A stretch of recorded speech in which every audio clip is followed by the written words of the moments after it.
system. Prepare the shuttle. Movie की शुरुआत में दिखाया जाता है कि फ्यूचर में जुपिटर के थर्ड मून यूरोपा 1 पे मैराकॉप मैनकाइंड की पहली दुनिया से बाहर की कॉलोनी की कंस्ट्रक्शन शुरू करता है। यूरोपा 1 और पृथ्वी के बीच में स्पेस स्टेशन पेंजिया को फ्यूलिंग स्टेशन बनाया गया है।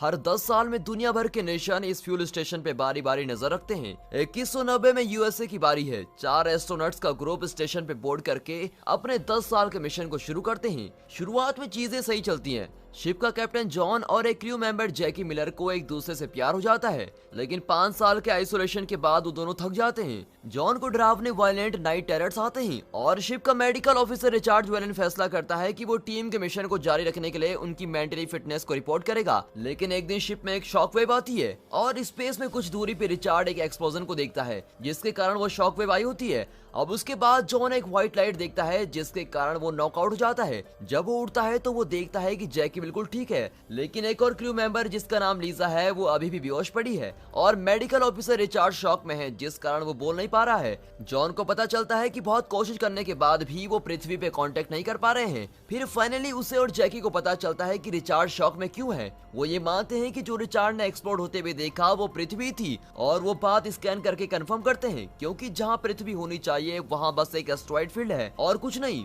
कुछ टाइम बाद फ्यूचर में बूढ़ा जॉन स्पेस स्टेशन तक अपना रास्ता तय करता है। तभी वो एक खून से छपा हुआ हाथ का इंप्रेशन शीशे में देखता है। फिर कंप्यूटर उसे सतर्क करता है कि एक कॉमेट दिखाई दिया है और वो किसी चीज को सर्च करते हुए स्कैन करना जारी रखता है। अब प्रेजेंट टाइम में वो टीम पृथ्वी से कांटेक्ट करने की कोशिश कर रही है, लेकिन 62 घंटे के बाद भी उन्हें कोई रिस्पांस नहीं मिला है। बाद में लीसा उठ जाती है, पर वो अभी भी खतरे में है। डॉक्टर को उसे कोमा में डाल के ऑपरेशन करना होगा ताकि उसके दिमाग से प्रेशर हटे। अब उसे बेहोश करने से पहले वो झूठ बोलते हैं कि उन्होंने पृथ्वी पे कांटेक्ट कर लिया है और उसकी मदद करने के लिए लोग आ रहे हैं, लेकिन रिचार्ड के ऑपरेट करने से पहले ही उसका खून बहने लगता है और वो टेबल पे ही मर जाती है। अब दिखाते हैं कि फ्यूचर में जॉन आवाजें सुनते हुए फिगर्स देखते हुए स्कैन करना जारी रखता है और सिग्नल भेजता है। अब प्रेजेंट टाइम में वो शॉकवेव के कारण जो डैमेज शिप को हुआ है उसको देखते हैं। अगर उन्होंने किसी सोल्यूशन को नहीं निकाला तो जल्दी पावर और लाइफ सपोर्ट खत्म हो जाएंगी। अब रिचार्ड सोचता है कि उन्हें इस चीज की परवाह भी क्यों करनी चाहिए, क्योंकि धरती तो जा चुकी है। लेकिन जॉन और जैकी उम्मीद नहीं छोड़ते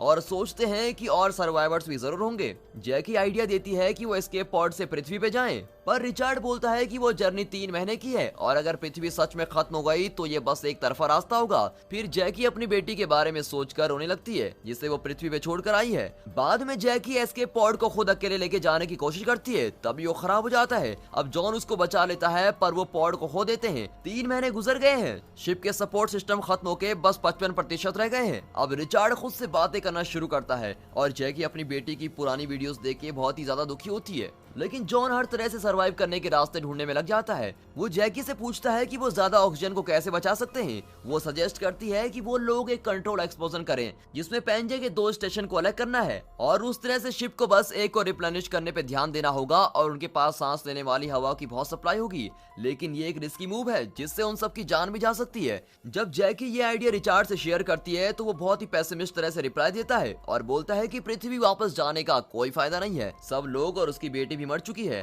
अब दिखाते हैं कि जॉन रिचार्ड से मिलने जाता है, जो अपना आपा खो रहा है और उसको ऐसी चीजें दिख रही है जैसे उसकी बीवी जिसे वो घर छोड़ के आया है, और उसे विजन आ रहे हैं कि उसकी बीवी उसको घर आने को बोल रही है। और इसीलिए जब जैकी और जॉन सो रहे होते हैं तो रिचार्ड एयरलॉक से बाहर कूद जाता है। जब वो बाहर फ्लोट करता है तो उसे स्पेस की एम्प्टीनेस दिखाई देती है और अचानक से वो शिप पे वापस लौटने का फैसला करता है, पर अब बहुत देर हो चुकी है और स्पेस की एम्प्टीनेस उसे अंदर ले चुकी है। फिर फ्यूचर में दिखाते हैं कि पेंजिया 2 का एक स्कैनर बहुत ही पुराने बिछड़े हुए पेंजिया 2 को लोकेट करता है और प्रेजेंट में जब पेंजिया 1 और 2 कनेक्टेड हैं, तब जैकी फैसला करती है कि अब हार मानने का टाइम आ गया है। वो जॉन को एक पिल देती है जो सोते हुए उन्हें नींद में मार डालेगी, लेकिन तभी अचानक से उन्हें बाहर एक वेसल फ्लोट करते हुए दिखाई देता है। जॉन अपना सूट पहन के बाहर फ्लोट करते हुए वेसल को इन्वेस्टिगेट करता है और वहाँ उसे 3 क्रू मेंबर्स जिंदा मिलते हैं, पर वो कुछ रिस्पॉन्ड नहीं कर रहे हैं। अब इसीलिए वो उन्हें पेंजिया में लेके आता है। जब वो उठते हैं तो जॉन कैप्टन डैन एर्नस्ट से बात करता है।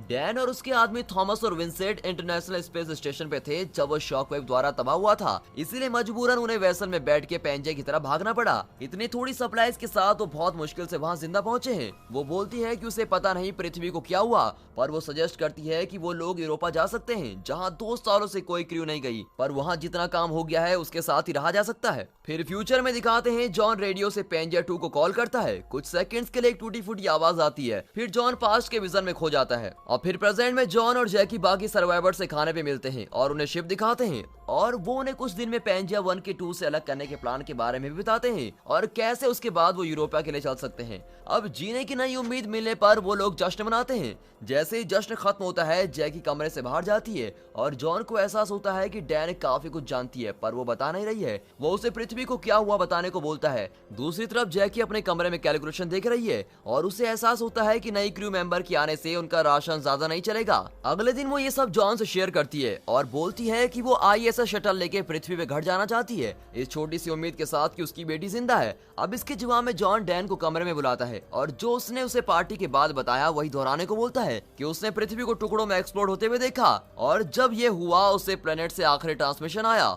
ओ my God, what have we done? Do not return, I repeat, do not return, go to Europa. उसके बाद डैन के क्रू ने शिप की लाइफ सपोर्ट को जांची और उसे सेम चीज का एहसास हुआ जो जैकी ने की है। 5 लोगों के बीच सप्लाई बांटने पे यूरोपा जिंदा पहुंचने का कोई चांस नहीं है। विंसेंट एक छुरी लेके इस बात पे इंसिस्ट करता है कि उन्हें खुद जीने के लिए बाकियों को मारना होगा। थॉमस बताता है कि ये पहली बार नहीं है। विंसेंट ने क्रू के 2 लोगों का कत्ल किया था क्योंकि उनके पास ज्यादा सप्लाईज नहीं थी और तभी वो लोग ISS में यहाँ पहुंचे हैं। जब डेन उसे दोबारा कत्ल करने से रोकती है तब उसे भी मारने वालों की लिस्ट में शामिल किया जाता है। अपने कैप्टन को मारने के बाद विंसेंट और थॉमस जैकी और जॉन पे अटैक करते हैं और लड़ाई में जैकी किसी तरह थॉमस को मार देती है और जैकी पेंजियर 2 और जॉन पेंजियर 1 पर है और तभी विंसेंट एक्सप्लोजन ऑन कर देता है जिससे 2 स्टेशन सेपरेट हो जाते हैं, जिससे जॉन और जैकी भी अलग हो जाते हैं। फिर जॉन विंसेंट को एयरलॉक से बाहर कर देता है। फिर वो इंटरकॉम से जैकी की आवाज को सुनता है कि वो उसे शटल में जाने को बोल रही है कि वो उसको रेस्क्यू करे इससे पहले कि पेंजे के 2 टुकड़े हो जाएं। अब शटल खराब है तो वो उसको ठीक करते हुए उससे बात कर रही है जब तक सिग्नल है और जैसे ही सिग्नल जाता है तो उसे नहीं पता कि वो उसको सुन भी रही है या नहीं, पर तभी वो उसे मैसेज भेजता है कि वो उसको जरूर ढूंढ लेगा। अब कुछ सालों बाद जॉन को कैसे भी पेंजियर 2 मिल गया है तो वो सूट पहनकर याद करता है कि कैसे जैकी ने ये होप रखी थी कि उसकी बेटी जिंदा होगी और जैसे जॉन ने भी रखी है कि जैकी अभी तक जिंदा होगी। अब वो अपनी फाइनल रिकॉर्डिंग शिप पर रख देता है जिसमें वो बता रहा है कि आज 9 जून है और 2198 है और डे 3022 है और वो कैप्टन पेंजियर है जो स्टेशन को ढूंढने जा रहा है कि वो जैकी को ढूंढ सके। अब वो पेंजियर 2 में पहुंचकर देखता है कि उधर अंदर लाइट ऑन है और वो एक डोर के पीछे जैकी को जिंदा देखता है। और दोस्तों इसी के साथ ये मूवी यहाँ पर खत्म होती है। दोस्तों अगर आप सीरीज के शौकीन हो तो हम आपके लिए लेके आ रहे हैं एक नया चैनल जिसका नाम है मिस्टर हिंदी रॉकेट सीरीज, जहाँ पर आपको देखने को मिलेंगी most thrilling, most suspenseful, most entertaining से लेकर सभी जॉनर की सीरीज। तो अभी सब्सक्राइब करें और नोटिफिकेशन को बस प्रेस कर दीजिए। और आपसे गुजारिश है कि जैसा प्यार आपने हमारे चैनल को दिया वैसा ही प्यार हमारे सीरीज चैनल को भी देना। And finally thanks for watching.